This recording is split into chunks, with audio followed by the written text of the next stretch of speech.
The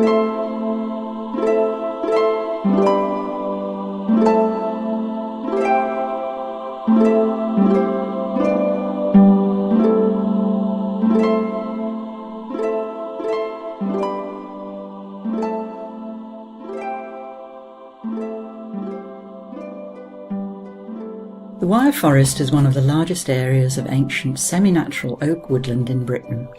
Its 6,500 acres, vast though they are all that remains of a wood that once stretched along the Severn Valley from Worcester to Bridgnorth. The forest and its surrounding area has shaped the lives of its residents, and the following interviews offer us a brief snapshot into the lives of the people of the Wyre.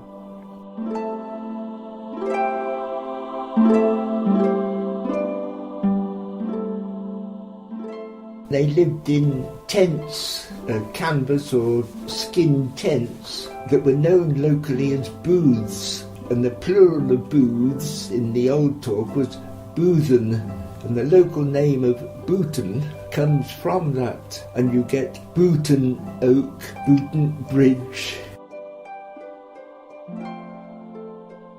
One old lady told me that they used to go out and pick blackberries and sell them to a fruit merchant, and with the money they got for the blackberries they bought sugar to make jam. They hadn't got the money to make the jam until they'd sold the first lot of blackberries.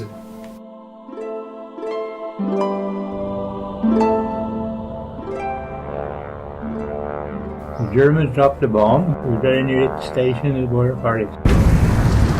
And I think they dropped 3 more by Clibbery, and it killed 2 lads there. They were playing around with the bomb, where he dropped the bomb.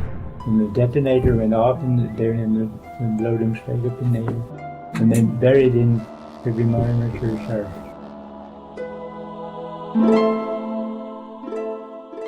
I was asked if I would pick cones. It was Corsican pine joining the Douglas fir in the bottom here. They were about 80 to 100 foot tall. And I went down to the forester dean who was trained with a tree bicycle. It was a piece of stainless steel on both feet.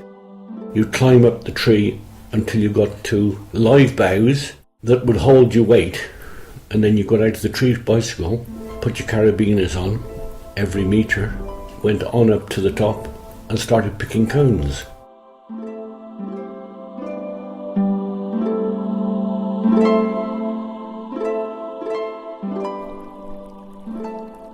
Some of the fishermen have been fishing down the bottom of Seckley Wood at Folly Point in the past 30, 40 years ago, and they've actually seen fallowbucks swimming across the River Severn by Trimpley Reservoir, and even before Trimpley Reservoir was there, I've heard stories of fallowbucks swimming across there. There's an old sort of ford there, and it seems to be a favourite place for the deer to cross. I was on the way back home about 10 o'clock in the morning. I was climbing this steep bank above Badeney Brook, called Breakneck Bank. It's very, very aptly named because it's almost vertical in places.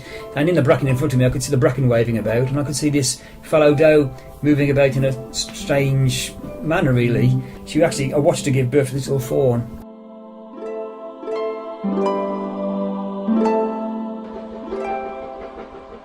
Mother started to bring me here when I was about 6 months old, and we used to come from Oxford to Arley using the Severn Valley Railway. Grandfather would come often with the pony and trap, and he would be waiting down by the little wicket gate down at Arley station.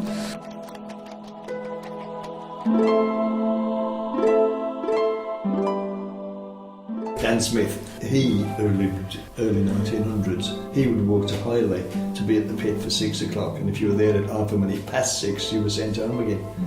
So they'd come home at night and then they'd look after the cow and the pig and the plants and potatoes, and so there'd be a long hourly life, wouldn't it? What is regarded as the good life, it was a hard life.